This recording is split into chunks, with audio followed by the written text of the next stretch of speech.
अस्सलाम वालेकुम। अपने बच्चों को शुक्रगुजारी सिखाएं, उनके अंदर शुक्रगुजारी की आदत डेवलप करें। बच्चों की किरदार साजी के हवाले से हमारी सीरीज जारी है और इस वीडियो में हम डिस्कस करेंगे कि हम कैसे अपने बच्चों को शुक्रगुजार बनाएं, कैसे उन्हें शुक्रगुजारी सिखाएं। शुक्रगुजारी अल्लाह को बड़ी पसंद है और अल्लाह कहता है कि तुम मेरा शुक्र अदा करते रहो। हमने बच्चों को सिखाना है कि सबसे पहले हमने अल्लाह का शुक्र अदा करना है। अल्लाह ने हमें बेबहा नेमतों से नवाजा है। जब भी अल्लाह का शुक्र अदा करें तो कहें अल्हम्दुलिल्लाह। हजूर नबी करीम सल्लल्लाहु अलैहि वसल्लम ने ही हमें सिखाया है कि हर नमाज के बाद अल्लाह का शुक्र कुछ इस तरह से अदा करो कि कहो अल्लाहुम्मा अइन्नी अला ज़िक्रिका व शुक्रिका व हुस्न इबादतिका।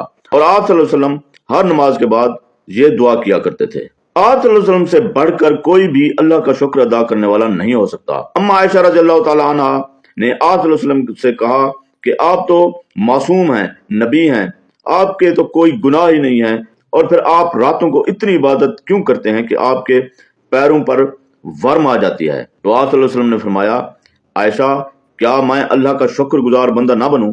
अल्लाह जब आपको अपनी नेमतों से नवाजता है तो उन नेमतों का शुक्र बजा लाना हर इंसान पर वाजिब है। और दूसरा ये कि अल्लाह पाक ने जो नेमतें अता की हैं तो उन नेमतों का शुक्र अल्लाह की इताअत करके भी किया जा सकता है। इंसान जब अल्लाह की इताअत नहीं करता तो इसका मतलब है वो अल्लाह की नाशुक्री कर रहा है।